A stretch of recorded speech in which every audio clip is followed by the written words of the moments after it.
Bonjour à toutes et à tous. Voilà, nous nous retrouvons aujourd'hui pour un YouTube Live, Facebook Live en ce samedi matin de confinement. Aujourd'hui, nous avons le plaisir, je l'attendais avec beaucoup d'impatience, David Engels, historien. Bonjour David, comment allez-vous? Bonjour, bonjour.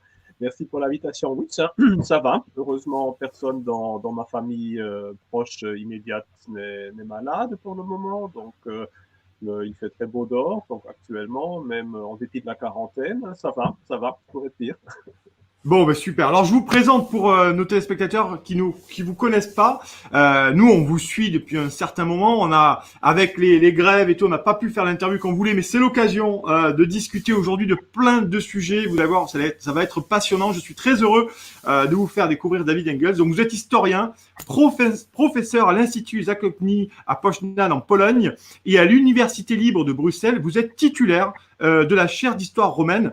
Et vous êtes bien entendu l'auteur de plusieurs livres, dont Le déclin, la crise de l'Union européenne et la chute de la République romaine. Ça, on va en parler aux éditions du Toucan, une édition française, un très très bon maison d'édition.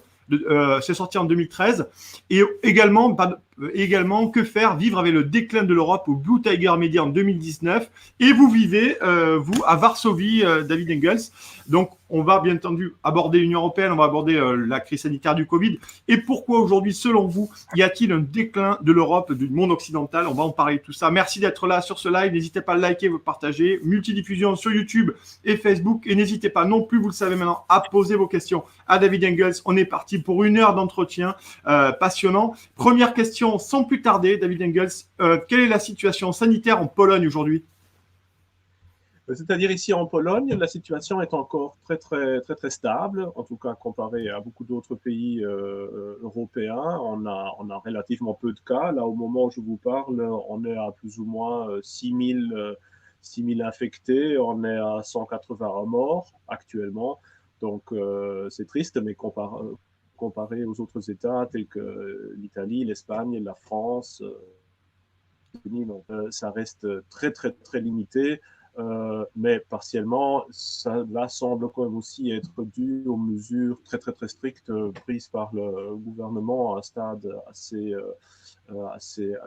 tôt finalement de la pandémie. Et quelles sont les mesures, David, sur les mesures qui ont été prises par le gouvernement polonais, effectivement? Elles ont été. Est-ce qu'il y a une polémique ou pas chez vous en termes de planning, de calendrier? Est-ce que les mesures ont été strictes ou pas? Vous savez, en France, il y a beaucoup de polémiques qui s'emplissent de jour en jour, amplifient, pardon, de jour en jour. Est-ce que c'est le cas chez vous ou est-ce que les Polonais aujourd'hui sont assez satisfaits de la gestion de la crise par le gouvernement polonais? Ouais, c'est-à-dire, en général, on a l'impression que dans beaucoup de pays, plus que les mesures de restriction sont fortes, et plus généralement, la population semble appuyer le gouvernement. En tout cas, dans les sondages, c'est ce qui se passe en Allemagne, c'est ce qui se passe en tout cas actuellement en Pologne. Donc, je n'ai pas vu disons, une critique fondamentale des mises de quarantaine et autres choses qu'on a vu ici en Pologne relativement tôt. Je rappelle que ça fait le 4 mars qu'on a eu le premier cas ici en Pologne, donc si je ne me trompe pas, plus ou moins en même temps que la France. Et alors ici, assez rapidement, aux alentours du 13-14 mars, toutes les écoles ont été fermées, tous les lieux publics, les universités, les frontières ont été fermées. Et alors il y a toute une série de différentes mesures qui se sont ajoutées à fur et à mesure du temps. Là, actuellement, tous les magasins non nécessaires à la survie, pourrait-on dire, sont fermés. On peut plus, ou les magasins ne peuvent plus accueillir plus que 3 personnes. Tout l'accès à des parcs, à des forêts ou des zones de récréation sont fermés. Dans les rues aussi, il y a des limitations très strictes à combien de personnes et à quelle distance on peut se promener. Donc, c'est très strict, mais ces mesures-là ne sont pas nécessairement critiquées par l'opposition, le public. Ce qui est actuellement surtout en jeu, ici en Pologne, c'est la grande question, est-ce que les élections présidentielles du 10 mai vont-elles être faites ou non? Et ça divise très fortement le public. Oui, parce que vous savez, nous, on n'a pas eu les présidentielles, on a eu les municipales et ça a causé beaucoup, beaucoup de polémiques. Il y a des maires qui sont morts, des assesseurs qui ont été infectés par le Covid, des chefs de bureau de vote aussi. Aujourd'hui, c'est une polémique qui va d'ailleurs, qui pourrait amener à l'annulation des premiers tours. Donc vous, en Pologne, aujourd'hui, c'est des grandes élections en Pologne. Donc effectivement, l'opposition, elle dit quoi aujourd'hui? Elle est pour maintenir les élections ou pas? Comment ça se passe? Est-ce que ça va être un jeu entre le parti au pouvoir, le PiS, et l'opposition, David Engels? En grande partie, oui. En fait, selon les sondages, la majorité de la population est assez satisfaite de la gestion de crise par le gouvernement, à la fois par le président et par le très populaire ministre Szumowski, qui est justement ministre de la Santé. Donc tout ça, actuellement en tout cas, joue très fortement en faveur du PiS, qui a montré, pour le moment en tout cas, que contrairement aux critiques qu'on a pu lui faire, qu'il est un parti qui réussissait disons, à exercer un contrôle plus ou moins responsable sur la situation. Et donc, c'est évidemment en faveur ou dans l'intérêt, disons, de ce parti de faire les élections le 10 mai. Néanmoins, on est très conscient ici en Pologne du risque de danger, enfin du risque de santé que cela représente. Le ministre de la Santé polonais ici est un professeur universitaire de médecine, un médecin pratiquant aussi, donc quelqu'un qui connaît assez bien disons, sa matière. Et c'est pour ça que le gouvernement a actuellement ou tente actuellement d'organiser ces élections comme des élections purement postales. Donc, sans présence dans des bureaux, mais qui serait organisée uniquement par la poste, qui est évidemment tout un défi pour la poste polonaise actuelle, qui elle aussi a évidemment peur que traiter de 30 millions presque de lettres, de bulletins électoraux puisse causer aussi un certain risque de santé. Voilà la raison pour laquelle on parle de reporter peut-être ces élections au moins d'une semaine pour laisser plus de place ou plus de possibilités à la poste polonaise de gérer subitement cet immense nombre de bulletins de vote qui doivent être à chaque fois remis évidemment aux individus.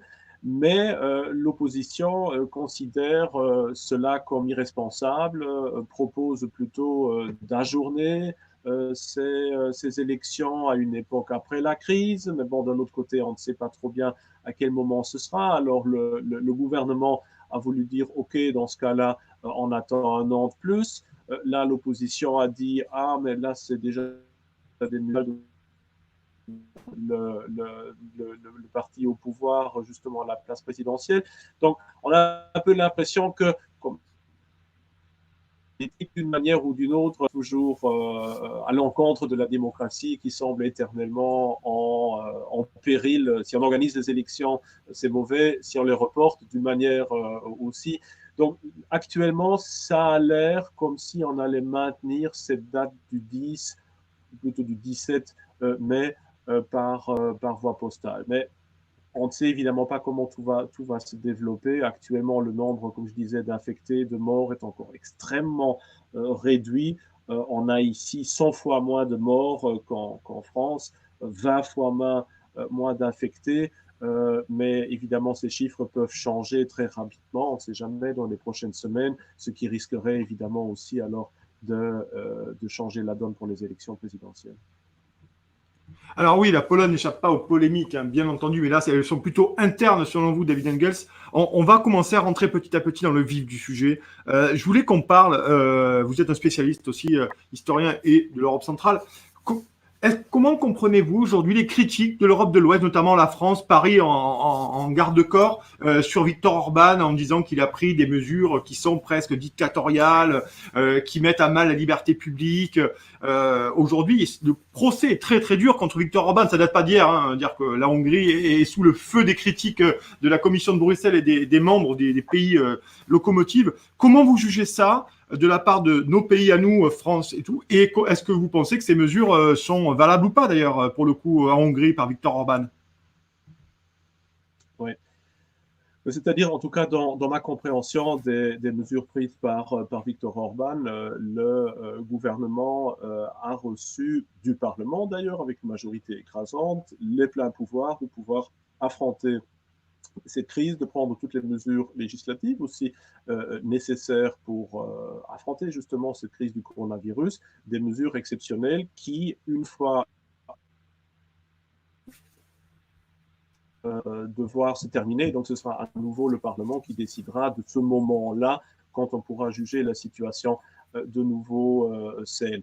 Alors on peut évidemment discuter, est-ce que cette fin ou cette date butoir un peu vague était-elle une façon très diplomatique de régler cette situation? Est-ce qu'Orban n'aurait pas mieux fait d'abord disons, de donner les pleins pouvoirs aussi législatifs au gouvernement pour une période, par exemple, de 3 ou de 4 mois, quitte à être rallongé après? Ça, évidemment, on peut en discuter. En gros, d'après ce que je vois, en comparaison aussi avec d'autres États tels que l'Allemagne, on voit un peu partout en Europe les gouvernements, tout comme les parlements d'ailleurs, obligés à, si on peut dire, court-circuiter la complexité des règles démocratiques dans la mesure qu'il s'agit d'affronter la crise. Mais on sait bien que dans l'Union européenne, même si deux États font la même chose, ce n'est jamais la même chose si un État est libéral ou ultralibéral et l'autre est considéré comme illibéral.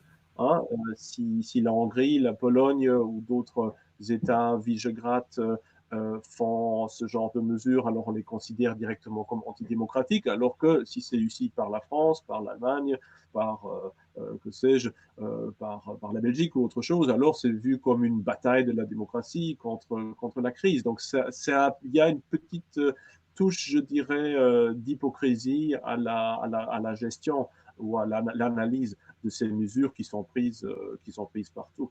D'ailleurs, on voit très bien que si Viktor Orban met en avant la nécessité d'interdire des fake news sur la situation sanitaire pandémique en Hongrie, on y voit directement un musellement de la presse. Mais si l'Allemagne propose de faire la même chose, alors là, c'est évidemment considéré comme étant purement démocratique et utile.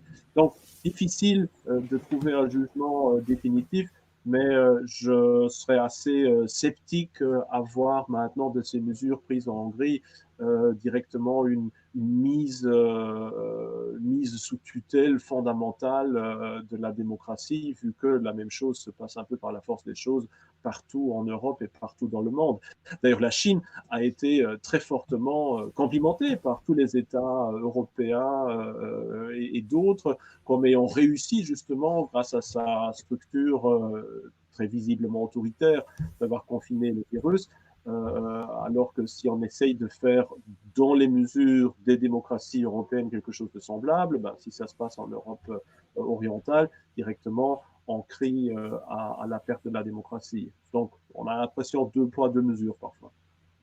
Oui, c'est ça. Pour vous, il y en a qui se drapent dans la vertu de la sauvegarde de la démocratie, et puis il y a les démocraties dites illibérales polonaises et hongroises aussi, effectivement, qui sont tensées, parce qu'ici le feu est nourri. Hein. Les médias français notamment et on va dire libéraux tapent à bras raccourcis sur Orban, et alors qu'en France, on rappellera qu'il y a quand même pas mal des mesures qui ont été prises dans un concile réduit à l'Assemblée nationale. Le Conseil constitue a été s'est dit incompétent pour déclarer, et on peut dire aussi qu'il y a des mesures quand même qui sont prises en France, qui sont très drastiques, et ça serait intéressant dans une prochaine mission chez Putsch de comparer effectivement ces mesures et pour faire un peu la part des choses entre nous. Une question, David Engels, pour finir sur ce sujet-là.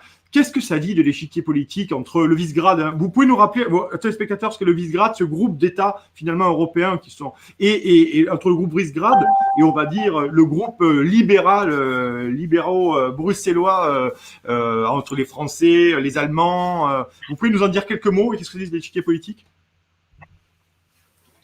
Oui, volontiers. En fait, le groupe Visegrad avait été fondé lors de l'accession, ou quelque peu après l'accession des États d'Europe, enfin, on parle souvent de l'Europe de l'Est, mais ici, on préfère plutôt l'appellation Europe centrale orientale. Et d'un point de vue polonais, l'Europe de l'Est, elle commence avec les États de l'ancienne Union soviétique, la Pologne faisant partie de l'Europe centrale, ça juste comme détail. Mais alors, cette association, cette alliance Visegrad avait été fondée juste après l'accession de ces États-là à l'Union européenne pour d'abord leur permettre leurs intérêts partagés face à l'Union européenne, face surtout à la transition démocratique et économique d'un marché ou d'une société communiste ou encore fortement marquée par le communisme vers une société libérale. Et alors, cette association, en disant est devenue de plus en plus aussi une association basée sur une conception identitaire commune. Au début, c'était surtout des intérêts économiques et surtout ce problème: que faire en Pologne, en Hongrie, en Tchéquie, en Slovaquie, face à ces capitaux occidentaux qui rentraient dans les pays, qui risquaient ou qui, en effet, ont acheté des larges parts de l'industrie et des différentes sociétés locales. Comment se défendre par rapport à cette mise sous tutelle, si on peut dire, de l'économie de l'Europe centrale, et comment aussi défendre le besoin de subsides européens en retour de cette vente massive de biens, d'actifs de l'Europe orientale, donc justement. Et puis, à fur et à mesure que l'Union européenne s'est transformée d'une association plutôt économique vers une association de plus en plus marquée aussi par, pourrait-on dire, la bien-pensance, par le politiquement correct, par une certaine vision très multiculturaliste, très élitiste et très libéraliste des choses, les États concernés se sont de plus en plus réunis autour d'une conception identitaire nettement plus traditionnaliste, nettement plus fondée aussi sur une attitude positive par rapport à l'histoire, un certain patriotisme, une attitude positive par rapport aussi à l'héritage chrétien, et sont donc devenus de plus en plus un bloc soudé, si on peut dire, contre ces tentatives de l'Europe occidentale de transformer l'Union européenne d'une association de nations fières de leur histoire, de leur culture, etc., vers un genre de terrain d'essai de toutes ces différentes idéologies politiquement correctes qui actuellement font. Et donc, c'est pour ça que l'Union Visegrad rentre de plus en plus dans le collimateur de l'Union européenne comme étant déjà, si on peut dire, un genre d'ébauche d'une union qui serait beaucoup plus axée sur les valeurs identitaires traditionnelles que les valeurs du politiquement correct. Oui, en plus, il faut rappeler quand même que ces pays-là, dont la Pologne et la Hongrie, ont vécu des siècles, même l'occupation soviétique et d'autres. La Pologne a été rayée de la carte à plusieurs reprises, elle a perdu son indépendance, donc on peut comprendre aussi. Il faut mettre aussi en perspective le fait que ces pays ont perdu leur identité, l'ont préservée en sous-bassement d'occupations diverses et variées, sous tutelle étrangère, et qu'à un moment donné, il est aussi nécessaire que ces gens, finalement, ce sont des démocraties jeunes, on peut dire, démocratie jeune, avec un patriotisme qui a tenu dans le temps et qui a fait tenir aussi la résurgence de ces nations comme la Pologne, David Engels, non? Oui, ça c'est certainement un aspect important. Moi j'ai été très fortement marqué, mais positivement marqué aussi en arrivant ici en Pologne, de voir que le patriotisme, contrairement à ce qu'on en dit souvent en Europe occidentale, est un patriotisme, si on peut dire, sans nationalisme, ou en tout cas sans chauvinisme. Donc en Pologne ou en Hongrie, on a une attitude, comme je disais, très positive par rapport à l'histoire, la religion, la langue, on est fier de sa culture, mais sans nécessairement cette attitude chauviniste qu'on connaissait souvent aussi en Europe occidentale, où on avait l'impression que voilà, les Allemands se considéraient comme supérieurs, ou les Français se considéraient comme plus civilisés, ou les Anglais comme les maîtres du monde nés. On n'a pas cette attitude ici en Pologne ou en Hongrie, donc c'est un patriotisme, disons, relativement inclusif aussi.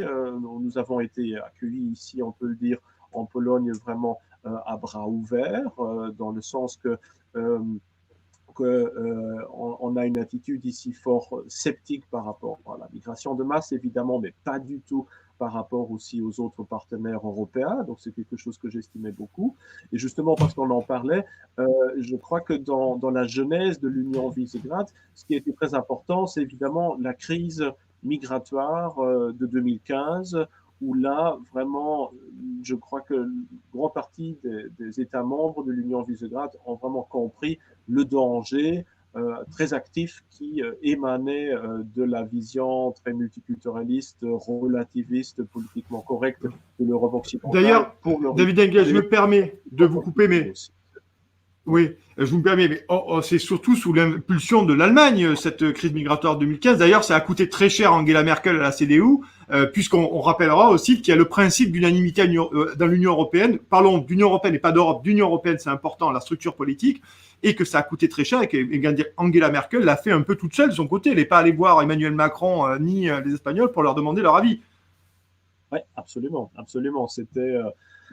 C'était surtout sous l'impulsion de l'Allemagne, même s'il faut dire aussi que, en tout cas, que ce soit en Belgique, que ce soit en France, on a suivi, disons, le même dialogue. C'est-à-dire, on a suivi le récit qu'il s'agissait de réfugiés, pas de migrants. On a insisté sur la nécessité que le droit à l'asile, même pour des millions de personnes, était plus important que le fait de préserver sa propre identité nationale. Donc, l'Allemagne a certainement mené la danse, si on pouvait dire, a tenté d'imposer ça à beaucoup de voisins, mais dans pas mal de pays, les Benelux, la France, d'autres, on a suivi aussi assez longtemps cette volonté. Sauf, évidemment, ici dans les pays d'Europe orientale, où là, on a dit très clairement depuis le début, non, on ne veut pas qu'on nous impose une fois de plus un changement à notre identité.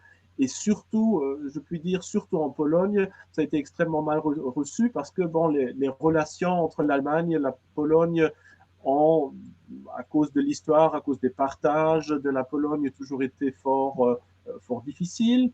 Il y avait un certain, un certain assouplissement les dernières années. Mais alors, depuis la crise migratoire, et l'attitude très arrogante, très moralisante avec lesquelles les Allemands ou le gouvernement allemand, pour ne pas simplifier, ont essayé d'imposer à la Pologne de prendre des dizaines de milliers de réfugiés musulmans sous prétexte de raisons morales et en insistant qu'elle, l'Allemagne, avait pris la leçon de son histoire et que c'était maintenant à la Pologne de se distancier de ce patriotisme et de cette conception plutôt traditionnaliste de l'union et de l'identité nationale. Ça, les Polonais l'ont pris très, très, très mal, dans le sens, pour simplifier, tiens, voilà les Allemands qui essayent une fois de plus de changer, de transformer notre composition ethnique et qui, une fois de plus, prennent le dessus, si on peut dire, moral pour imposer à leurs voisins leur vision du monde. Ça a été, je crois, vraiment l'un des facteurs qui ont vraiment propulsé l'Union Visegrad vers une tentative de créer un genre d'Union européenne alternative centrée plutôt sur l'Est de l'Union, ou enfin du continent européen. On va continuer sur l'Union européenne. Je voulais vous poser une question pour finir sur le Covid-19, sur le coronavirus. Et merci d'être là. N'hésitez pas à liker, à partager ce live sur Facebook et YouTube. C'est une grande chance, très sincèrement, d'avoir David Engel. Je vous le recommande si vous ne le connaissez pas. Écoutez vraiment cet entretien parce que c'est vraiment intéressant. C'est pas quelqu'un, David Engel, qui vous faites pas les grands plateaux quand vous venez en France. Ça le mériterait d'avoir des gens comme ça qui sont sur les plateaux. Fait partie des gens, des voix discordantes qu'on voit pas. Très sincèrement, du moins en France, je sais pas en Belgique ou en Pologne, mais ici c'est sûr. Donc pour ceux qui sont là, n'hésitez pas à liker, à partager pour vraiment écouter, vous intéresser à ce genre de personnalité que nous on adore chez Putsch parce qu'on n'est pas du tout dans le politiquement correct. Tout ça est argumenté et ces livres, et on rappellera vos livres, David Engels, qu'on recommande à tous nos téléspectateurs d'acheter très rapidement pour passer au mieux ce confinement. C'est passionnant. Allez, je continue sur ma question. Cette crise du Covid-19, David Engels, est-ce qu'elle va pas poser, à un moment donné, qu'est-ce qu'elle dit de notre monde de mondialisé et cette espèce d'idéologie libre-échangiste? Qu'est-ce qu'elle dit? Est-ce qu'elle va finalement, elle va devoir modifier en profondeur ce monde-là? Ça, c'est évidemment une grande question que tout le monde se pose. Est-ce que le Covid-19 va briser la nuque, si on peut le dire, au mondialisme, etc. Moi, je n'y crois pas tellement. Je ne vois pas tellement non plus le lien entre maintenant la mondialisation et le Covid-19, dans le sens que, voilà, à d'autres époques de l'histoire, on a eu des pandémies qui aussi, pensaient à l'Empire romain avec la peste antonine ou justinienne, par exemple, ou penser aussi à la grippe espagnole, l'influenza après la Première Guerre mondiale. Ce genre de choses peut évidemment arriver très rapidement et partout. Je dirais plutôt que ça a montré, disons, une certaine série de failles, non nécessairement liées immédiatement à la mondialisation, mais certainement liées partiellement à cette idéologie. L'une des premières failles, c'est évidemment la débâcle de l'Union européenne à gérer cette crise. L'Union européenne qui a été aux grands absents durant les premiers jours, les premières semaines de cette crise, d'ailleurs qui jusqu'à maintenant reste un peu bouche bée face à cette crise et qui semble s'intéresser plus actuellement à faire rentrer, par exemple, des nouveaux migrants ou à critiquer la Pologne ou la Hongrie sur telle et telle mesure que d'apporter effectivement de l'aide, alors que, ironie de l'histoire, les Russes, les Chinois ou d'autres pays, ou le Cuba même, profitent évidemment d'une manière idéologique et propagandiste très fortement de cette crise pour justement aussi sous-miner l'union ou la solidarité des Européens. Là, ça a mis en avant, je dirais, les failles du système européen, ça a mis en avant la nécessité de l'État-nation à gérer cette crise comme étant le seul capable actuellement de le faire. Ça, c'est évidemment un premier facteur. Mais ce danger le plus peur, ce n'est pas nécessairement le risque de voir maintenant ce mondialisme s'écrouler sous l'attaque du Covid-19, parce que ce mondialisme n'a jamais vraiment existé, dans le sens que la Chine est toujours restée un marché extrêmement fermé, qui n'a jamais fait partie de la même ouverture que les États européens. La Russie a toujours aussi tenu son marché relativement fermé. Donc, disons, au mondialisme, moi, je voyais plutôt de différents économiques se protégeant plus les uns des autres, que ce soit la Chine, la Russie, l'Union européenne, les États-Unis, etc. Mais pour revenir, le grand risque, c'est de voir le Covid-19 comme un moteur de plus de mondialisme, pas de moins. Parce que déjà maintenant, on entend partout les gens dire, ben voilà, il faudra peut-être un gouvernement mondial pour faire face ensemble à des crises qui nous concernent tous.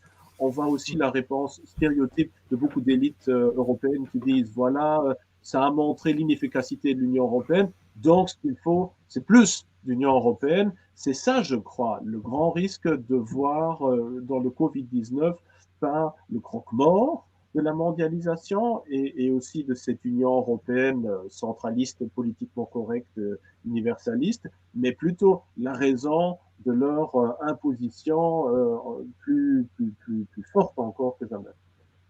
Alors, je vais reformuler ma question, David Engels. C'est-à-dire, quand je parle de mondialisation, je vais prendre sur l'aspect de la guerre de tous contre tous. Quand vous avez des pays comme la France qui vont quémander à la Chine une série de masques, vous avez les Américains à ce même moment sur le tarmac qui, au cul de l'avion, viennent surenchérir et récupèrent les masques dits. Et on l'a vu derrière la France qui a retenu à Lyon des masques qui étaient destinés à l'Espagne et l'Italie. Quand je parle de mondialisation, je voudrais qu'on évoque aussi le sujet de cette guerre de tous contre tous. C'est-à-dire que finalement, il n'y a pas de solidarité. On en parlera de la solidarité européenne. Il y a encore moins de solidarité mondiale parce que finalement, les pays tirent à U et à dia et finalement reviennent sur du protectionnisme et deviennent souverains. Et c'est le tout pour le tout et chacun pour tous. Qu'est-ce que ça vous inspire, ça? Ça montre une fois de plus ce que moi et beaucoup d'autres personnes disent aussi, c'est que la construction identitaire de l'Union européenne a été un échec. L'Union européenne s'est construite uniquement sur des valeurs purement universalistes, mondialistes, relativistes, multiculturalistes, pourrait-on dire. Elle a évité à tout prix, surtout je dirais les 20-30 dernières années, à s'identifier avec le patrimoine traditionnel, historique, partagé par tous les Européens et à développer une attitude positive par rapport à notre histoire. L'Union européenne, au contraire, que les horreurs de l'histoire européenne, notre responsabilité historique pour les guerres mondiales, le colonialisme, l'Inquisition, les croisades, le racisme, Dieu sait quoi. Hein, toute l'histoire européenne, d'un point de vue maintenant simplifié de l'Union européenne, est mauvaise jusqu'en 1945, jusqu'à la fondation des différentes institutions européennes.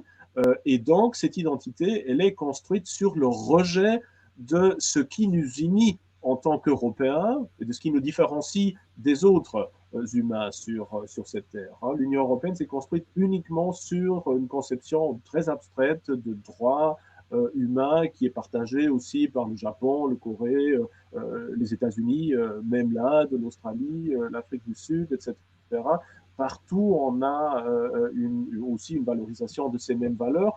Et donc, ces valeurs-là ne suffisent pas justement à créer une véritable solidarité exclusive entre Européens. Ça n'explique pas aux Européens pourquoi, justement, en temps de crise, ils ont l'obligation historique et morale d'être plus solidaires entre eux que maintenant avec le reste du monde, et que s'il y a une pandémie, que nous, on a l'obligation historique aussi d'être solidaires entre Allemands, Français, Polonais, Italiens, en premier lieu, avant maintenant de penser à envoyer des paquets de secours dans le reste du monde si on n'a pas assez déjà pour nous. Et donc là, l'Union européenne a échoué, et voilà le résultat. Dès qu'il y a un minimum de crise, que ce soit maintenant la crise grecque aussi, où on avait exactement la même situation, tout le monde pensait à lui, maintenant la crise du Covid-19, eh bien, on retombe directement dans le schéma national, voire même nationaliste, parce que l'Union européenne, elle, fait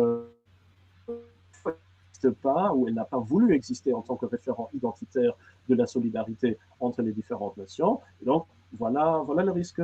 Je suis sûr que si l'Union européenne, durant les dernières années, les dernières décennies, avait mis beaucoup plus en avant ce qui nous unissait positivement entre Européens, c'est-à-dire notre histoire, notre religion partagée aussi en grande partie, en tout cas, nos différentes traditions, et montrer comme cela nous distingue, pas en bien ou en mal, mais nous distingue en tout cas du monde musulman, du monde indien ou du monde chinois, je suis sûr que dans ce cas-là, on aurait pu trouver beaucoup plus facilement une solution à la crise grecque et aussi maintenant une solution à la crise de l'équipement médical pour le Covid-19.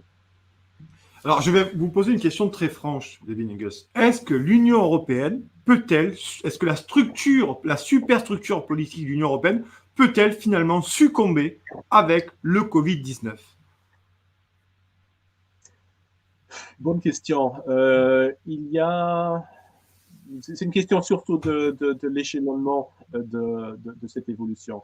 Alors, d'abord, de mon point de vue, dans les prochaines semaines, prochains mois, on va connaître plus ou moins la même chose que maintenant, c'est-à-dire des mesures très strictes prises par les États-nations, mais on verra aussi en même temps le début d'une tentative de la part des institutions européennes de mettre la main sur ces différentes mesures. On dira, voilà, il nous faut plus de compétences, plus de pouvoir pour régler tout ça, il faut plus de concertation dans toute une série de domaines. Et c'est pour ça qu'au fond, l'Union européenne, si on veut, est partiellement jalouse de certains États comme la Hongrie ou la Pologne qui, par leurs mesures peut-être draconiennes et aussi disons, leurs mesures de faire face aux dangers du Covid-19, leur rend plus difficile, évidemment, ou lui rend plus difficile de prendre le dessus sur la gestion de la crise. Mais à la fin, on aura certainement une Union européenne partiellement renforcée grâce au Covid-19 et surtout à partir du moment où il s'agira de gérer les retombées économiques. Parce que le vrai problème, en tout cas de mon point de vue, n'est pas nécessairement cette crise pandémique qui, somme toute, reste quand même limitée, même si c'est horrible de le dire, mais reste quand même limitée à certaines tranches de la population, n'affecte pas, disons, tous les citoyens d'une manière égale, même dans les pires des cas, provoque quand même pas maintenant l'éradication d'une population entière, comme la peste au Moyen-Âge, etc. Le grand problème, c'est plutôt les suites économiques qui vont être beaucoup plus graves. Et donc, déjà maintenant, on voit d'un côté toute la production économique qui est détruite actuellement par la quarantaine. Donc là, on se dirige, on est en plein milieu d'un immense crash économique et boursier. Et d'un autre côté, on voit que toutes les promesses faites actuellement par les gouvernements de grands paquets de secours économiques, ben, un jour vont devoir être payés. Et là, actuellement, on promet beaucoup de choses, hein, évidemment, parce qu'on ne veut pas créer la panique, mais dans 2, 3, 4 mois, tout cela va devoir être payé. Et tous les gens comme en Allemagne, par exemple, tous les propriétaires de maisons ou d'appartements qui ne vont pas recevoir leur loyer, parce que l'État allemand, par exemple, dit maintenant aux locataires, bah, si vous n'avez plus l'argent de payer votre loyer, bah, c'est pas grave, ne le faites pas, on réglera ça plus tard. Bah, un jour, ça va devoir être réglé. Et là, les États vont devoir dire, bah, malheureusement, cet argent-là, on ne l'a pas. On l'a pas, il n'est pas dans les caisses, la dette elle est déjà immense. Qu'est-ce qu'on va faire? Ben, d'un côté, on va l'imprimer encore plus que maintenant. L'économie va encore plus être dirigée par un genre de centralisme qui devra devenir de plus en plus socialiste pour éviter une inflation gigantesque, pour éviter aussi les crises.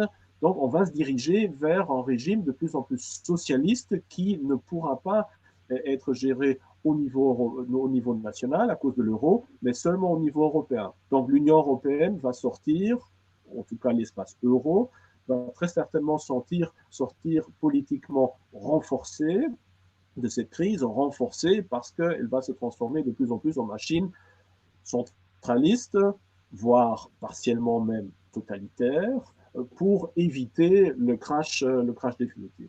Mais ce crash, il va arriver quand même d'une manière ou d'une autre parce que les classes moyennes souffrent déjà maintenant immensément de la crise. La polarisation sociale va devenir intenable.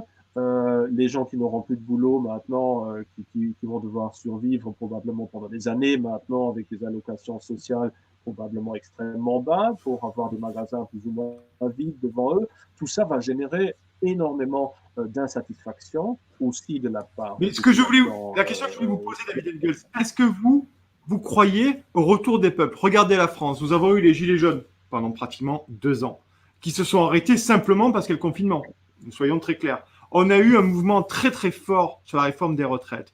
Est-ce qu'on ne pourrait pas imaginer qu'à la sortie de la crise, et c'est ce qui se dit ici sur les réseaux sociaux avec des hashtags on n'oublie pas, on ne pardonne pas, toute une série, nous sommes assis sur une poudrière sociale et populaire en France, cet appauvrissement, pardon, cette paupérisation, cette précarisation qui va s'accélérer ici, même plus que le Covid très certainement, est-ce qu'elle pourrait pas finalement, peut-être pas en Pologne, mais en France ou en Espagne ou en Italie, accélérer un retour du peuple? J'entends par retour du peuple des troubles, j'entends des manifestations. Est-ce que ça, vous le concevez ou pas vous? Est-ce que vous le percevez, David Engels, ça, ce retour du peuple? Oui, oui. Eh bien, tout d'abord, pour un retour d'un peuple, il faut un peuple.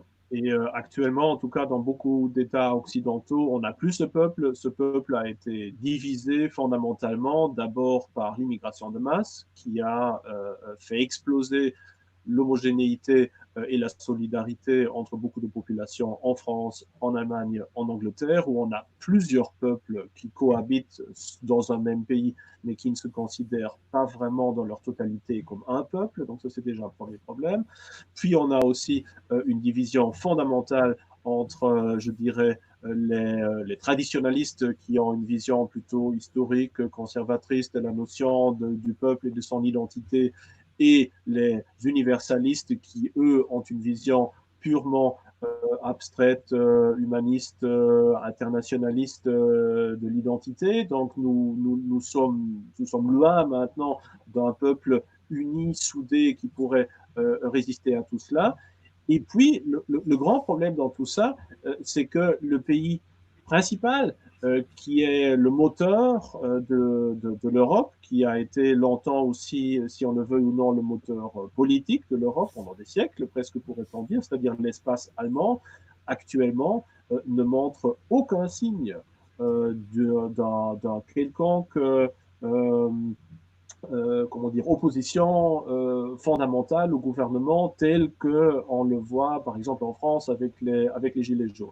en Allemagne, alors que la situation économique de l'Allemagne est très préoccupante, pas seulement à cause du Covid-19, mais aussi à cause du fait que toute son économie elle est basée uniquement sur l'exportation qui parasite, pourrait-on dire presque, l'économie européenne et qui est basée aussi en grande partie sur des jobs qui sont payés d'une manière absolument ridiculement basse et qui en plus est un pays avec l'un des taux de fortune individuellement les plus bas de l'Europe parce que les Allemands dépensent leur argent, louent quelque part des appartements au lieu d'accumuler, de posséder des choses, eh bien cette Allemagne actuellement, elle est encore fort loin d'une quelconque opposition fondamentale. Et tant que l'Allemagne reste politiquement stable, contrairement à ce qui se passe en France ou en Italie ou partiellement aussi en Espagne, eh bien l'euro va survivre, l'Allemagne gardera ce système en vie. Donc c'est surtout là qu'il faut regarder, c'est là qu'il faut, si on est presque cynique, c'est là qu'il faut espérer presque un genre de revirement en ce qui concerne l'analyse de la situation politique pour que quoi que ce soit en Europe change. Mais je suis tout à fait d'accord avec le fait, et je l'ai écrit aussi déjà il y a quelques années, dans mon livre Le Déclage, je parlais justement des parallélismes entre la crise de l'Union européenne et celle de la République romaine au 1er siècle avant notre ère. Et il y a quelques temps, quand le mouvement des Gilets jaunes commençait, j'avais dit, voilà, ça c'est maintenant pour moi le début de la phase des guerres civiles. Et je suis sûr qu'avec le Covid-19, cette phase d'affrontement, de guerre, ou en tout cas d'insécurité civile, va devenir omniprésente partout en Europe occidentale. Et une fois qu'elle arrive en Allemagne, alors là, on est en plein dans un revirement total politique dont personne ne sait vraiment ce qui peut en émerger. Et on va en discuter hein, de cette analogie entre la chute de l'Empire gréco-romain et l'Union européenne. Je vous ai lu récemment dans le Figaro et je suis allé chercher, fouiller chez mes confrères et vous avez déclaré dans un grand entretien que d'ailleurs je recommande à nos téléspectateurs de lire et surtout de partager la Case Live parce que c'est vraiment une grande chance d'avoir David Engel ce matin.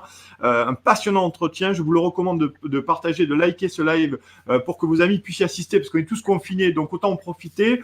Alors je vous cite David Engels dans le Figaro. Personnellement, je souffre énormément de la fin annoncée de la civilisation occidentale que j'aime de tout mon cœur.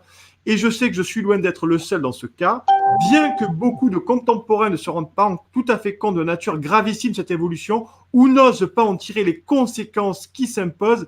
Alors, qu'en est-il de ça ? Je l'ai relu plusieurs fois parce que c'est absolument romantique, mais c'est absolument aussi effrayant de vous lire, David Engels. Qu'est-ce qui se passe ? Comment vous l'analysez ? Moi, je suis fortement influencé, comme vous le savez peut-être, par la pensée, dans le sens que j'estime que toutes les grandes civilisations humaines ont une évolution, pourrait-on dire, presque biologique, dans le sens qu'ils ont une genèse, une phase d'ascension, une phase de déclin et un genre de moment de pétrification, que ce soit l'Antiquité, que ce soit la Chine classique, que ce soit le monde musulman, que ce soit l'Inde, etc., l'Égypte, etc. Et donc, l'Europe, ou l'Occident, de mon point de vue, ne fait pas exception à la règle et de mon point de vue, on est arrivé plus ou moins à la fin de cette évolution, en tout cas avant un certain stade, pourrait-on dire, de pétrification, de transformation en un système qui continue à fonctionner, à s'administrer, mais qui n'a plus vraiment d'élan créateur, d'élan vital, pourrait-on presque dire, qui moi, je crois qu'on est arrivé plus ou moins à la fin de cette évolution. Et comme je disais, j'en souffre beaucoup parce que je m'identifie très fortement en tant qu'Européen, mais pas Européen dans le style les valeurs européennes ou 1789, mais Européen dans le sens que j'embrasse littéralement et que j'aime littéralement toutes ces 1000 ans d'histoire avec tout leur haut et leur bas, toute leur création, toute leur magnifique création, en bien comme en mal. Et moi, je trouve que c'est extrêmement triste de voir cela disparaître devant nos yeux et surtout de le voir disparaître non pas par vieillesse et pourrait-on dire, par déclin biologique, mais en plus sous les applaudissements de beaucoup de personnes qui estiment que cette civilisation, elle a été toujours criminelle, brutale, qu'elle mérite de s'écrouler à cause de tout ce qu'elle aurait fait aux autres, alors que quand on va un peu dans l'histoire, ben on voit bien que les guerres, même des actions criminelles entre États, entre cultures, malheureusement, font partie du lot, je dirais, de l'existence humaine.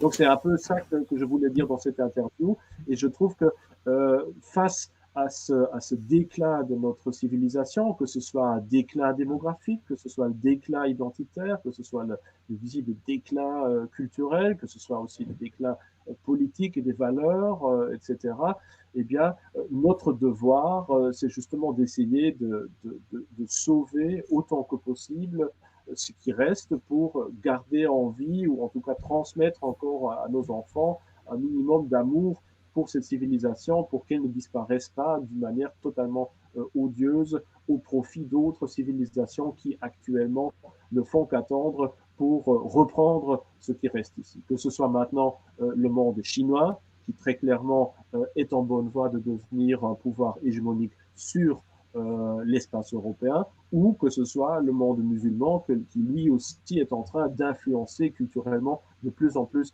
ce qui reste de la civilisation européenne. Alors, je voudrais vous entendre réagir sur, je lisais, vous utilisez le terme ou l'expression, pardon, le monde post-européen. C'est ça pour vous, le monde post-européen? C'est ce qui va devenir après? Comment vous définissez ce monde post-européen? Ben, le monde post-européen, ce sera surtout le monde qui va naître à partir du moment où on rentrera vraiment dans une phase définitive de pétrification.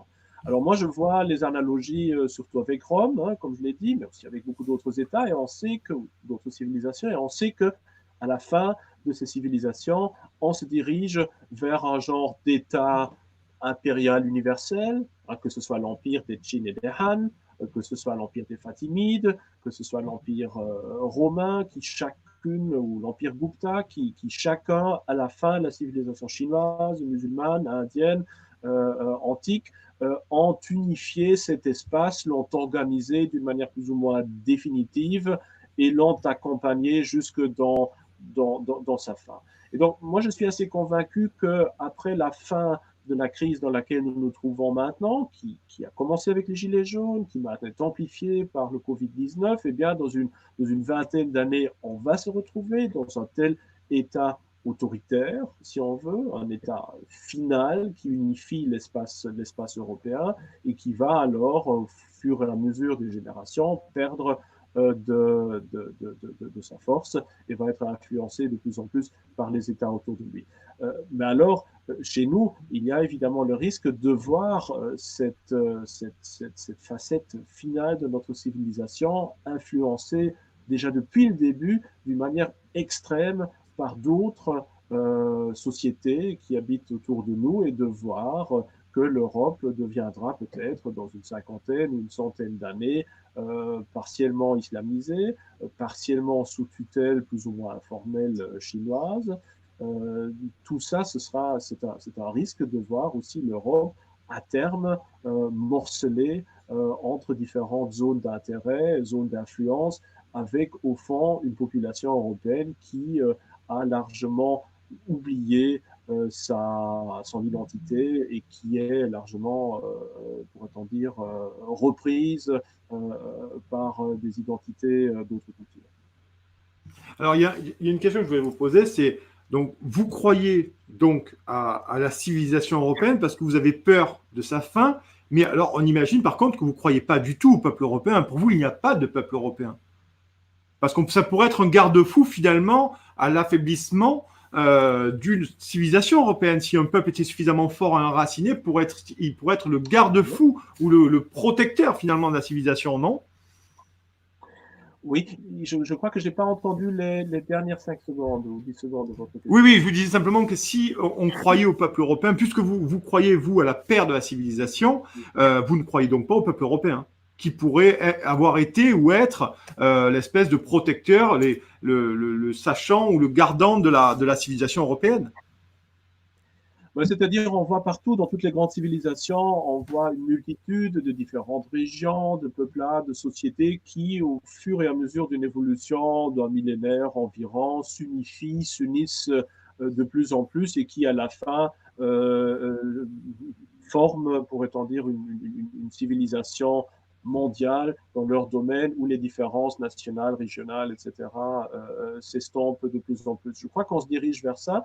Déjà, avec l'immense importance de la langue anglaise et la disparition annoncée des langues nationales, on va vers une certaine identité européenne, culturelle, métissée, nivelée, dominée aussi par la culture anglo-saxonne, tout comme finalement dans la Méditerranée de l'Empire romain, le latin a pris le dessus sur toutes les langues nombreuses parlées dans l'espace celte, celtibère, italien, africain, etc. Donc il y aura paradoxalement, si on veut, la genèse dans certains peuples européens, tout comme la Chine, d'ailleurs, je le rappelle, qu'on voit toujours comme un bloc civilisatoire, eh bien, a été composé de nombreux peuples qui parlaient parfois des langues relativement différentes, qui a été unifié seulement par les Qin et les Han. Donc ça, c'est certainement une évolution en parallèle. Donc un peuple européen, de mon point de vue, émergera. Il est déjà en train d'émerger chez beaucoup de jeunes. Mais si ce peuple-là, en tant que peuple unifié, n'a jamais vraiment existé dans les derniers 1000 ans, ce qui a existé, c'est certainement une civilisation européenne, civilisation occidentale, différente de celle de l'Antiquité, qui a été unie par beaucoup d'autres aspects, qui a été unie par l'utilisation du latin comme langue sacrée et scientifique, qui a été unie par le christianisme, qui a été unie aussi par une certaine idée d'une continuité de l'Empire romain, dans la forme du Saint-Empire romain germanique, qui a été accepté par toutes les autres nations des alentours comme étant hiérarchiquement supérieure et comme étant l'ensemble politique renfermant le mieux cette identité, cette unité européenne, jusqu'au XVIIIe siècle. Je dirais que quand le français a pris le dessus sur le latin, pourrait-on dire, on a eu là aussi une forme d'existence élitaire, très unie d'un bout de l'Europe à l'autre. Il suffit d'aller dans un musée européen quelconque pour voir que même au niveau de l'histoire de l'art, les évolutions ont été très, très, très similaires dans tous les pays européens. Donc même au-delà des différentes nations qui ont été créées seulement à fur et à mesure aussi de l'histoire européenne, on a cette identité européenne. Et le problème, c'est que, je le répète une fois de plus, c'est que l'Union européenne, au lieu de s'identifier par cette histoire millénaire, de se voir dans la continuité de ce partage, elle a plutôt mis une scission en 1945, pourrait-on dire, en disant tout ce qui est avant était juste du vilain nationalisme, et nous créons une identité européenne, alors que cette fausse identité européenne, universaliste, humaniste, est quelque chose de totalement artificiel, qui est presque l'ennemi de ce que la vraie identité occidentale a été pendant 1000 ans. Alors, ça c'est intéressant, extrêmement intéressant. Et vous avez un peu parlé, hein, David Engels, mais est-ce que vous pouvez juste creuser un peu, développer avec nous cette idée du déclin du monde occidental d'une portée et la chute du monde gréco-romain? Est-ce que s'il y avait 2, 3 axes importants que vous pourriez nous donner de manière à ce qu'on comprenne mieux quelle est la structure de votre analogie là-dessus? Oui, le premier élément important, je crois aussi pour les auditeurs, c'est vraiment de bien insister sur le fait que ces similarités, elles portent sur les analogies entre la crise actuelle, telle crise identitaire, etc., telle qu'elle s'est développée depuis la fin du XXe siècle, et même une grande partie du XXe siècle, et la crise de la République romaine. Donc, il ne s'agit pas de la chute de l'Empire romain 5 siècles plus tard, mais plutôt de la crise de la République romaine qui, elle, se transforme dans cette phase très, très, très difficile entre les Gracques et Auguste, d'un État plus ou moins pluraliste. Et alors, quand on creuse une fois, quand on regarde surtout les aspects identitaires qui m'intéressent le plus, on voit vraiment un grand nombre de ces parallèles. On voit par exemple une chute démographique inexplicable dans l'Antiquité, tout comme aujourd'hui, qui est un symptôme très, très, très préoccupant. On voit une montée d'une certaine vision individualiste qui amène alors aussi la crise du modèle familial établi avec un nombre explosant, par exemple, de divorces et de remariages. On voit une crise aussi de l'aspect religieux à Rome vers la fin de la République. Le paganisme traditionnel était devenu de moins en moins populaire et les gens s'intéressaient soit à la philosophie athéiste, plus ou moins athéiste, hellénistique, ou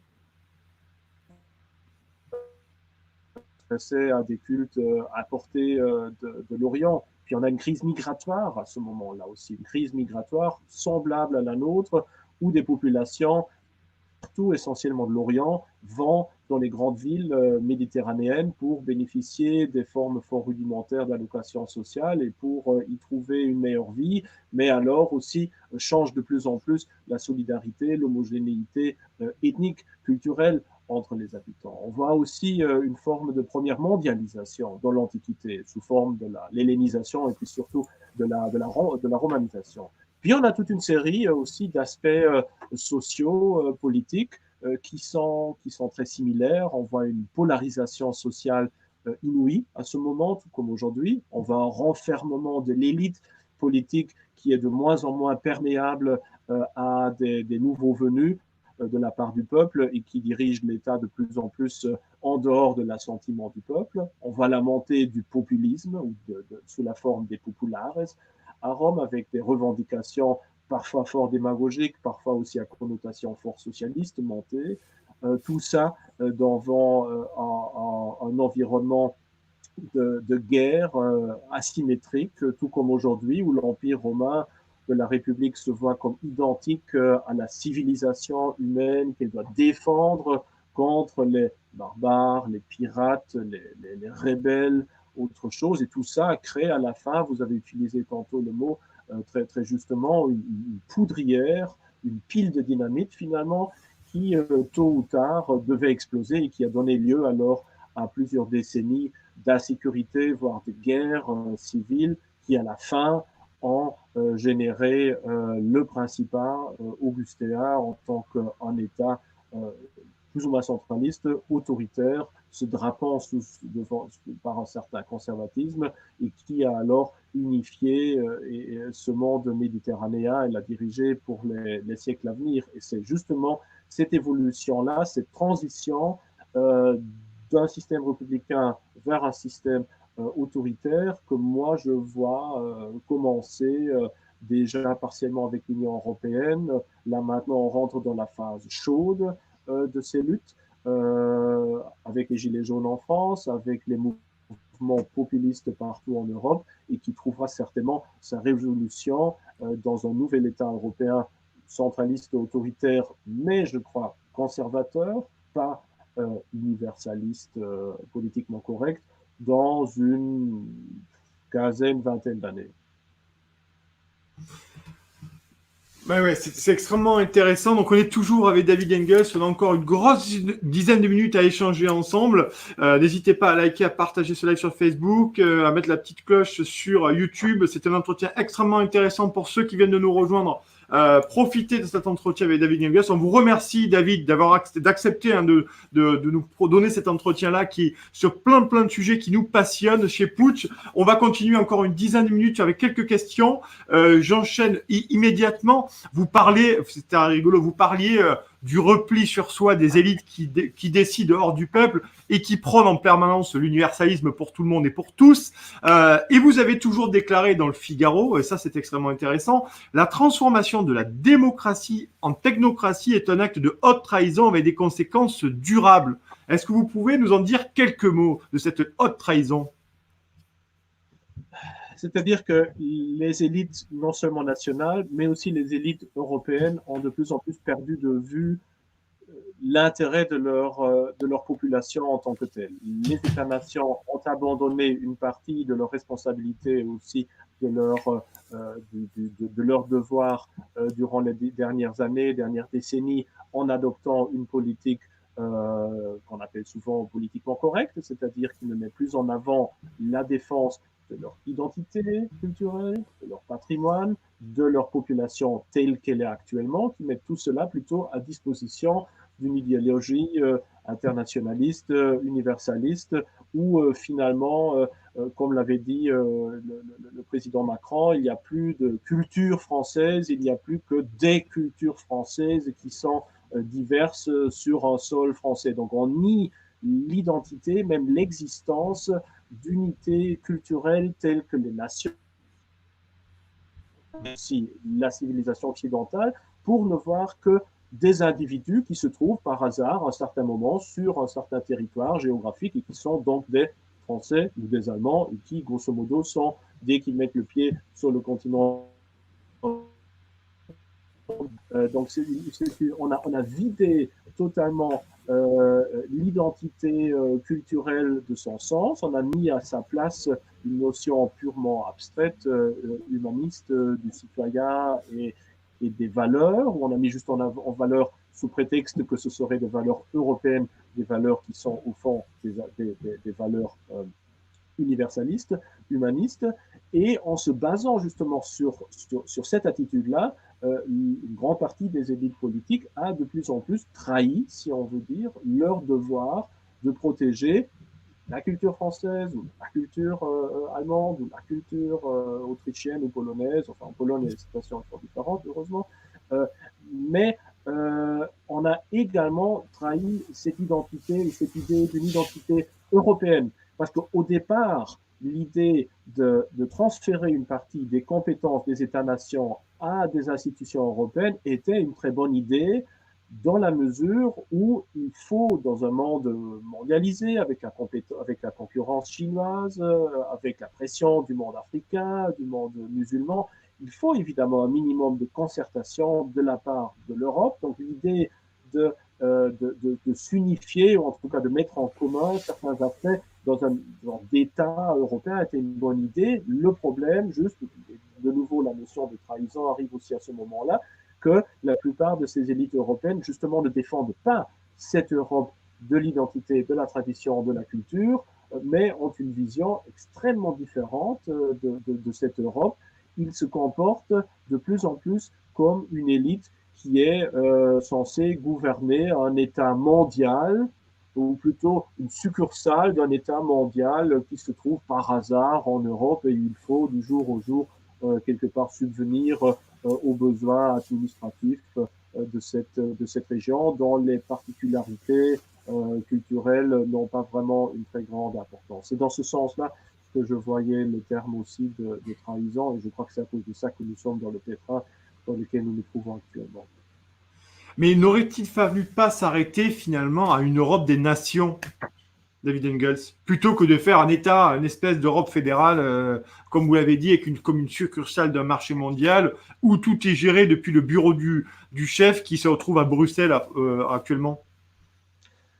C'est sûr qu'un trop de centralisme et de bureaucratie n'est pas une bonne chose pour un continent européen où il y a encore tellement de différences identitaires, mais aussi évidemment économiques, sociales entre les différents pays. Donc là, il est sûr qu'un peu plus de subsidiarité, de souplesse aurait été fort nécessaire, et que là, à Bruxelles, on a souvent cru ou voulu bien faire en exagérant et en s'occupant plus de la couleur et du degré d'inclinaison des bananes que véritablement des intérêts fondamentaux des Européens.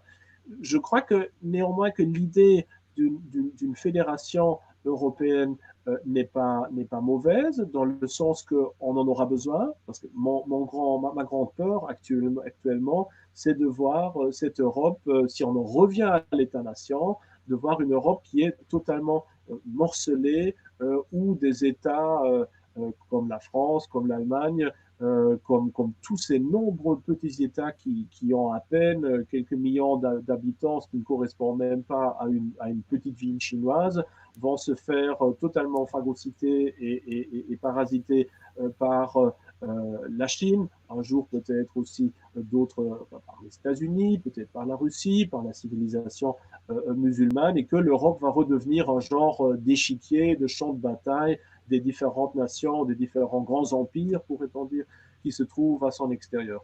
Donc là, une certaine unification européenne me semble importante.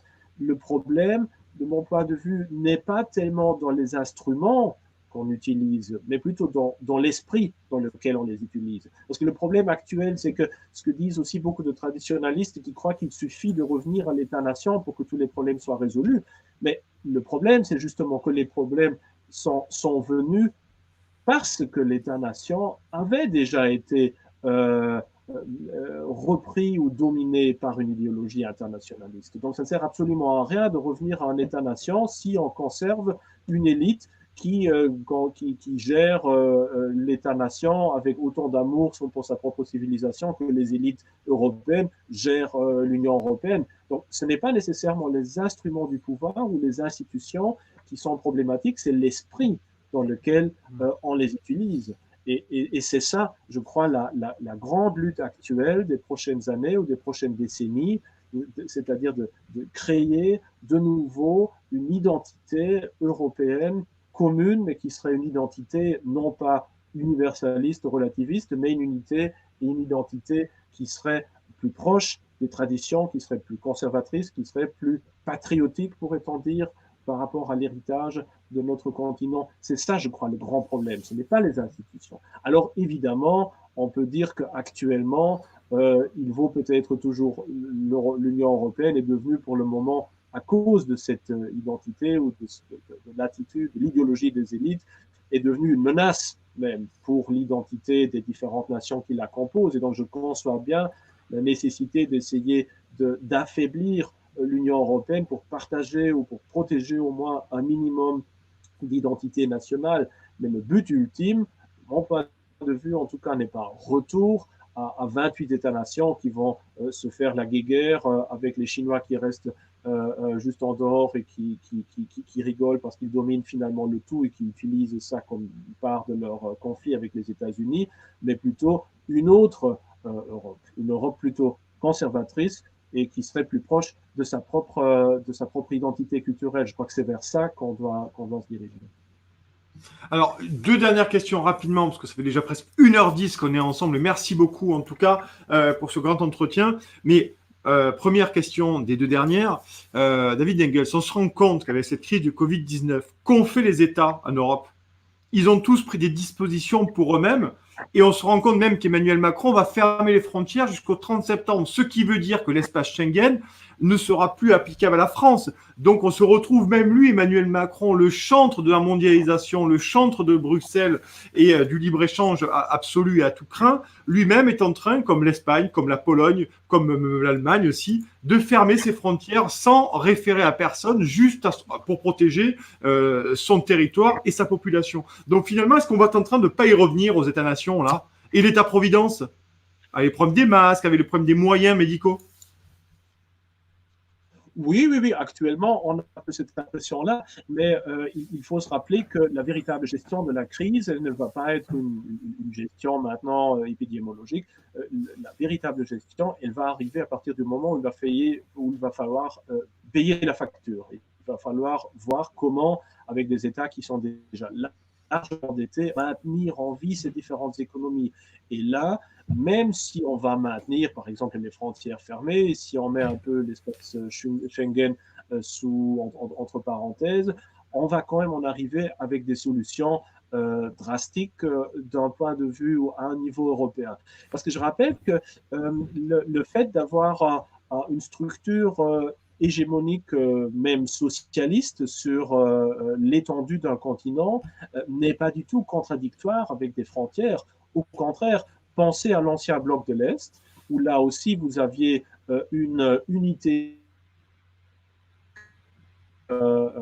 aussi économique, mais militaire, extrêmement centralisée, où tout arrivait à Moscou, où vous n'aviez presque aucune liberté de mouvement des individus. Hein, pensez à ce moment-là, il était presque impossible d'aller de la Pologne en RDA ou d'aller de l'Union soviétique en Pologne sans avoir des visas, sans lancer des demandes déjà des mois à l'avance. Donc, il y a, disons, le retour ou l'utilisation, peut-être même l'instrumentalisation des institutions des États-nations dans la lutte contre le Covid-19 ne doit pas nécessairement signifier un retour au bon vieux État-nation et de ses valeurs, ses traditions et cultures, mais c'est juste un instrument d'une politique qui peut aller dans un sens extrêmement différent. Et on peut très bien imaginer de nous retrouver à la fin, dans une demi-année, dans un an, dans un espace européen où les frontières resteront largement fermées aux individus, seraient ouvertes évidemment au commerce, comme c'est déjà en grande partie le cas maintenant, qui serait géré d'une manière de plus en plus centraliste, socialiste, pour ne pas qu'éclate trop l'inflation et que le système économique ne s'écroule pas, et qui reste dirigé par Bruxelles avec les États-nations politiquement corrects, plutôt libéraux, en tant que les différents lieutenants, si on veut, des États qui joueraient le jeu. Donc l'un n'exclut pas nécessairement l'autre. Là, comme je disais une fois de plus, les États de l'ancien pacte de Varsovie montrent qu'une unité politique peut très bien s'accompagner de mesures plutôt socialistes, centralistes et fort répressives pour la liberté de l'individu. Alors, dernière question, et après on vous libère. Ça fait déjà pris 1h10 ensemble. Dernière question, on va essayer de faire une petite conclusion par rapport à cette question. Est-ce que finalement, David Engels, le seul antidote à cette fin de civilisation occidentale, ça serait pas le réenracinement des peuples, la conservation des traditions, des histoires? Est-ce que c'est pas ça? Et si c'est ça, comment on y remédie selon vous? Ouais, c'est évidemment une très bonne question. La comparaison avec les autres civilisations montre que à la fin de chacune de ces évolutions, on a une crise identitaire, on a la montée en force de ces pensées fort universalistes, rationalistes, relativistes, mondialistes, mais que cela crée une crise identitaire, cela crée ultimement aussi toute une polarisation de la société, cela crée à la fin aussi des insécurités politiques et des formes de guerre civile.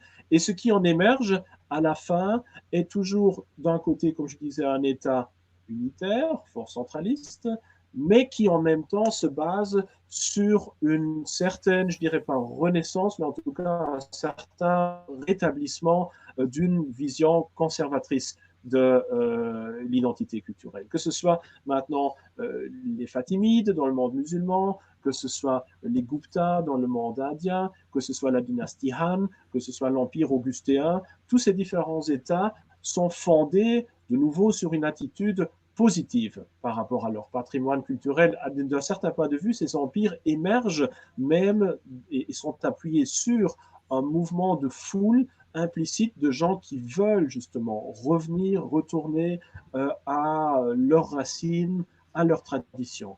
Et donc, c'est pour ça aussi que de ce point de vue-là, au moins, je suis optimiste, si on peut le dire, parce que je crois que, ultimement, on va revenir vers un grand retour des traditions, mais qui est de mon point de vue quelque chose de positif.